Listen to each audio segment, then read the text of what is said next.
Hi everybody, welcome to the channel. Today I'm going to kick off my SPFBO8 content with my favourite covers from this year's competition.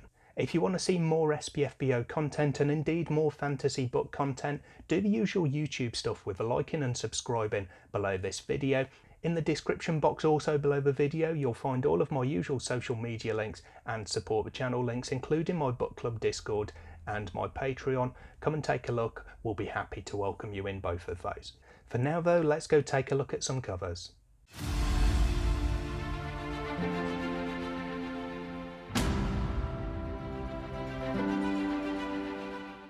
So for those not aware of the numbers, there are 300 entrants into SPFBO8.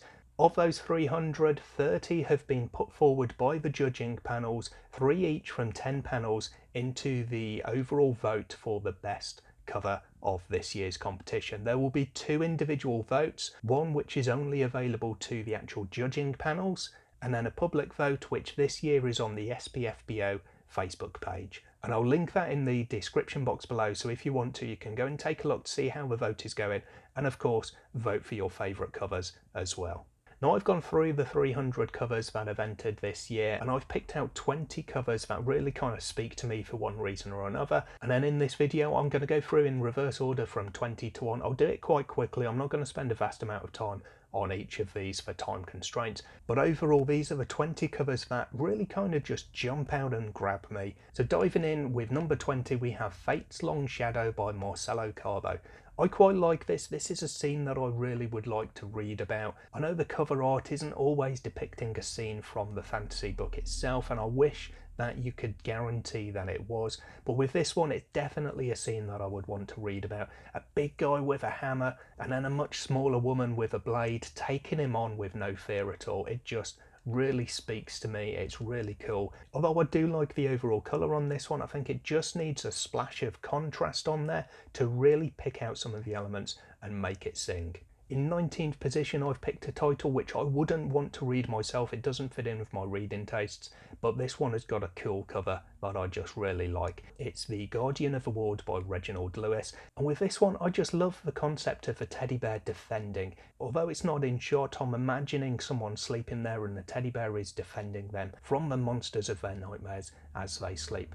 Probably the main reason that I'm picturing that beyond any other kind of teddy bear adventure is because it really reminds me of a piece of artwork, Sweet Halloween Dreams by Alex Panagopoulos, the concept of which I believe at some point is going to be turned into a movie. So again, I really like that concept, so that could be really, really cool.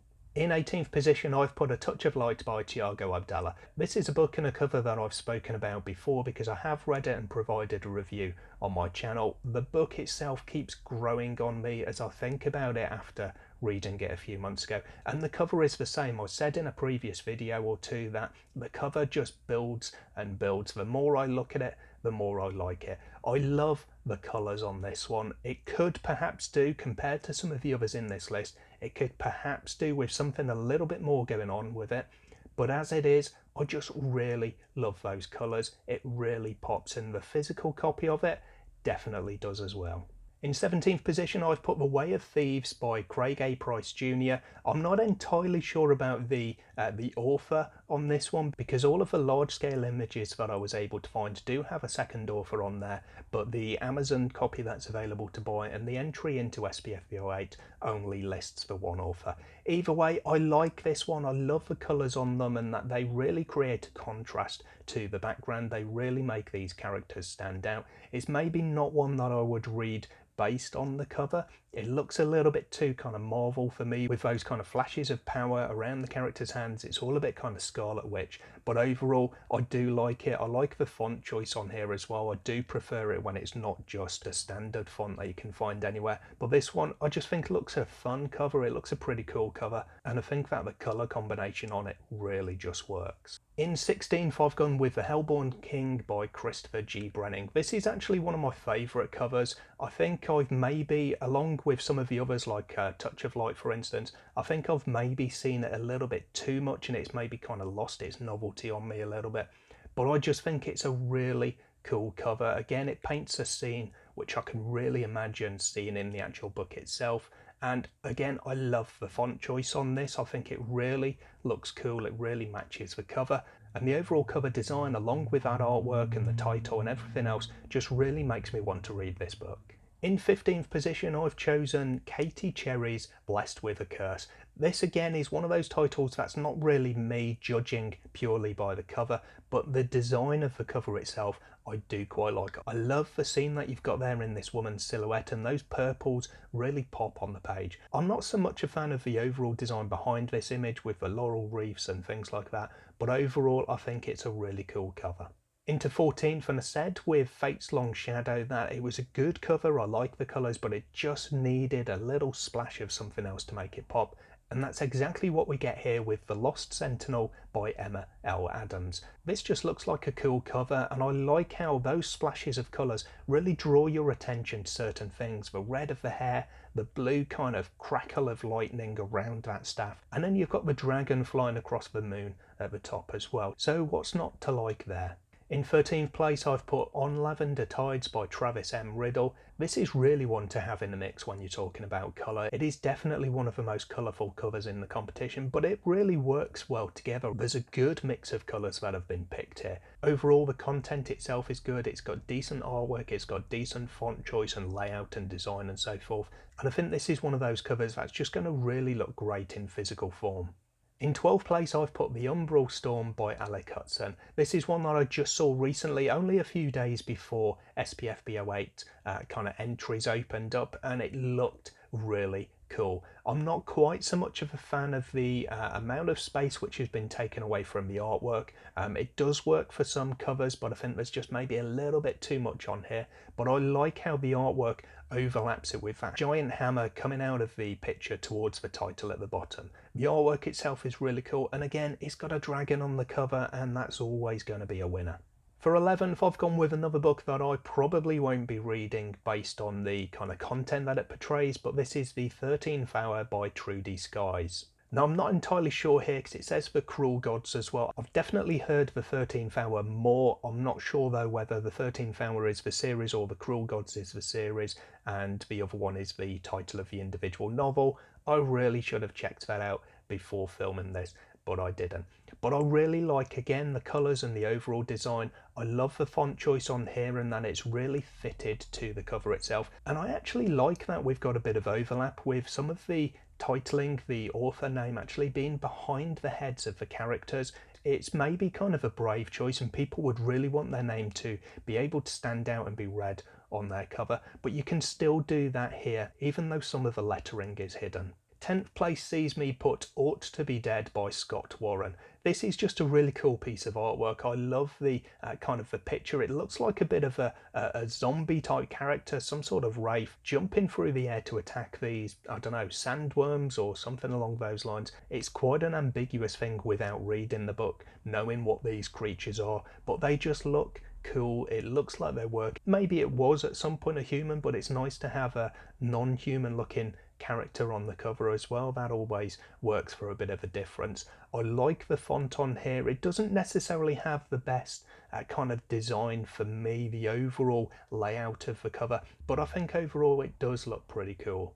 In 9th place, I've put Fire of the Forebears by L.A. Buck. This is a cover that I've spoken about previously in my upcoming covers tier listing, and I really liked the cover when I first saw it as I was pulling together some titles to include in that video, and I still really like it. I just like the design and just little things like you've got a character who's standing to the side and the author name is underneath the character rather than being central, and it's just little touches like that that really make this. Again, I do quite like fonts on covers when they're done well, and here I think the font really works for the cover, but the overall scene that's pictured here just looks like something that I want to be reading about, so that's a definite win for this cover.